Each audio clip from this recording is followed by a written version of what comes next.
19 ғасырдағы қазақ халқының аса танымал тұлғаларының ішінде Мұса Шорманов ерекше орын алады. Оның ерен еңбегінің арқасында Баянауыл аймағы 20 ғасырда білім мен ғылым ордасына атанды. Алла рахымына бөленіп, бұл жер әлемге қазақ мәдениеті мен әдебиеті, білім мен ғылым қайраткерлерінің шоқ жұлдыздарын танытты. Мемлекет және қоғам қайраткері, Баянауыл сыртқы округінің аға сұлтаны Мұса Шорманов қазақ балалары үшін мектеп ашуда жалықпай еңбек етті. Павлодар және Ресей қалаларында қазақ балалары үшін мектептер ашып, оларға керек жарақ жағынан көмек көрсетіп отырған. Мұса Шорманов әрбір болыс билеушісінен Омбы мен Павлодарға 1-2 баладан оқуға жіберіп, қаражат жағынан қамтамасыз етіп талап еткен. Кейін оның осы еңбек арқасында Омбы маңындағы Қаржас ауылы өсіп, тұрғындарының саны көбейді. Қазақ халқында отан отбасынан басталады деген мәтел бар. Кезінде 18 ғасырда Мұса Шормановтың атасы Мырзағұл жоңғарлармен соғыс кезінде ерлігімен көзге түсіп, Қожа Ахмет Яссауи кесенесіне жерленген. Мырзағұл батырдың ұлы Сәти Мырза да атақты Олжабай батырмен бірге қалмақтарға қарсы соғысқан. Ал Мұса Шормановтың әкесі қазақ даласына белгілі Шорман би осы атақты батырлардың тікелей ұрпағы болып табылады. Мұса Шорманов өзінің жиені, қазақтың алғашқы ғалымы Шоқан Уәлихановпен рухани тығыз байланыста болды. Ол Шоқан Уәлиханов қайтыс болғаннан кейін Алтын Емел еліндегі жиеннің басына оған арналған ескерткіштің орнатылуына аянбай тікелей атсалысты. Мұса Шормановты туыстары оның жомарттығы мен кеңпейілдігі үшін үлкен мырза деп атаған.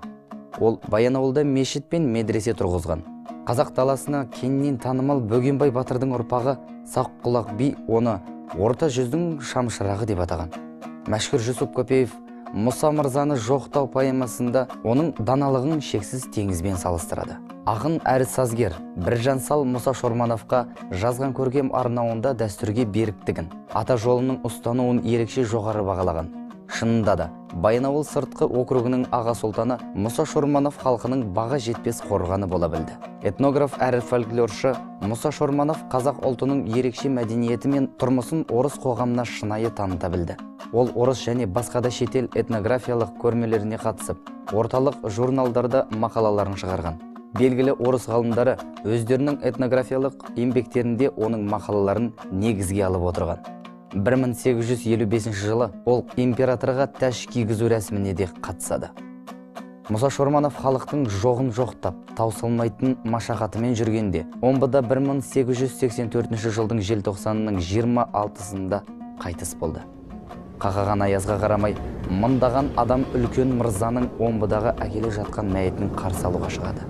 Ресми түрде ұмыттырылған Баянауыл сыртқы округінің аға сұлтаны Мұса Шормановтың есімі бірнеше жылдан соң Қазақстан тарихында өзінің лайықты орнын тапты. Бұл мәселенің оның туған жерінде жерлес ғалымдардың арқасында шешімін тауып жатқандығы көңілге қуанышты ұялатады. Мұса Шормановтың мұрасына қатысты жас ғалым Ернұр Рахымовтың авторлығыменен Павлодар мемлекеттік педагогикалық университетінің ректоры Алтынбек Нохұлының қолдауымен бірінші кандидаттық диссертация қорғалды. 2017 жылы Мұса Шормановтың ұрпағының бірі ғалым Бақыт Беляловтың қаламынан Шорманның ұрпақтары атты кітап жарыққа шықты. Бұл шаңырақ өкілдерінің кейбірі сол заманның басына берген әділетсіз, қатал жазасы ит жеккенге айдалауына қарамастан аман қалды. Олар жай ғана аман қалған жоқ. Шорман бидің 4 баласынан аман қалған ұрпағының ішінде Қазақстаннан тыс жерге де танымал ірі ғалымдар бар. Олар батыр да, ағартушы да, ғалым да шыққан атақты отбасы әулеттің мұрагерлері.